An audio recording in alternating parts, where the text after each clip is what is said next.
Big boss హౌస్లో ఈరోజు twisting updates తెలుసుకోవాలంటే ముందుగా అయితే నా ఛానల్ని సబ్స్క్రైబ్ చేసుకొని అలాగే నోటిఫికేషన్ ఆన్ చేసుకోండి. సరే, ఇంకా బిగ్ బాస్లో ఏం జరుగుతుందంటే ఈరోజు మండే వచ్చిందంటే చాలు నామినేషన్స్ రచ్చ. కెప్టెన్ అయిన తనుజ హ్యాండ్ ఓవర్లో ఉంది ఈసారి నామినేషన్స్లో ట్విస్ట్ ఏంటంటే ఎవ్రీ సీజన్ లాగానే పార్ట్స్ని బద్దల కొట్టాల్సిందే. ఇంకా అంతే, దానిలో ఏంటంటే కార్డ్స్ ఉన్నాయి అన్నమాట. 2 అలాగే 1 నెంబర్తో తనుజ హ్యాండ్ ఓవర్లో ఉంటుంది. ఎవరికి ఇష్టమైన కార్డ్ తను వాళ్ళకి ఇవ్వచ్చు అనమాట. అలాగే ఒక్కొక్కరు కొట్టించింది. ఇమాన్యుల్కి 2 నామినేషన్స్ వచ్చినాయి. అందులో తను చూస్ చేసుకున్న పాయింట్ రీతు చౌదరి అలాగే భరణి గారు. రీతు కన్ఫ్యూజ్ అవుతుందని చెప్పారు, అలాగే భరణి గారు గేమ్స్ ఎఫర్ట్ చూపించలేదని చెప్పారు. ఇమాన్యుల్ గారు ఎప్పుడు రేస్ చేయని భరణి గారు కూడా voice first time season end అయిపోతుంటే రేస్ చేసినట్టున్నారు. ఇంకా రీతు కూడా అంతే, నువ్వు కన్ఫ్యూజ్ అవ్వలేదా అని చెప్పి ఇంకా టాపిక్ అయితే రేస్ చేసింది గట్టిగానే వాయిస్. తను ఇంకా అలా వీళ్ళిద్దరికి ఆర్గ్యూ జరిగింది. ఇలా ఒక్కొక్కరిని నామినేషన్ చేసుకున్నారు.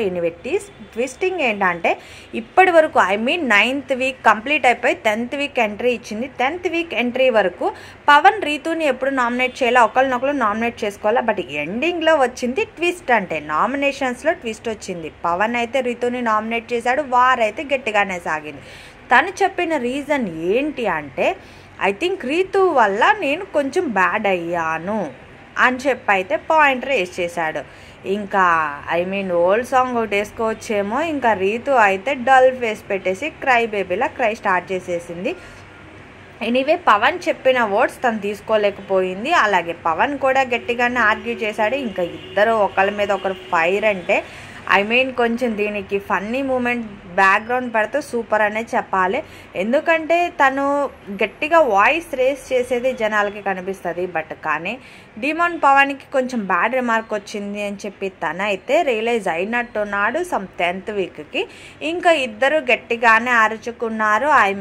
ఒకళ్ళనొకళ్ళు వెళుతున్నా అనే సాంగ్ ఉంటుంది చూసారా, ఇంకా వీళ్ళిద్దరికి అది పెట్టాలి. రీతు అలాగే ఆర్గ్యూ చేసి వెళ్ళిపోయింది. డిమాండ్ పవన్ కూడా గట్టిగానే అరిచేశాడు.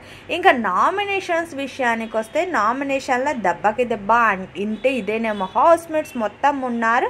ఒక కెప్టెన్ అయిన తనుజ అలాగే సుమన్ శెట్టి గారు తప్ప మిగిలిన వాళ్ళందరూ ఉన్నారు. మరి ఇందులో ట్విస్ట్ ఏంటంటే కెప్టెన్ పవర్ ఉన్న వాళ్ళకి ఒక పవర్ ఉంటుంది. ఆ పవర్ ఏంటో అందరికీ తెలిసిన విషయమే కదా. ఆ పవర్ ఏంటంటే నామినేషన్స్లో ఉన్న వాళ్ళని ఒకరిని సేవ్ చేయాలి. ఎవ్రీ వీక్ కెప్టెన్ నుంచి జరిగే పవర్ ఇదే కదా. ఈసారి అయితే తనుజ రీతుని సేవ్ చేసిందనమాట. ఇంకా తనుజ ముఖంలో పవర్ ఉంటే ఇంకా ఫేస్ వేరుగా ఉంటుంది. ఇంకొకరు గెలిస్తే తను తీసుకోలేదు, కానీ తన హ్యాండ్ ఓవర్లో పవర్ ఉందంటే అసలు రెచ్చిపోతుంది. ఫేస్ ఎక్స్ప్రెషన్స్ చూస్తేనే అర్థమైపోతుంది.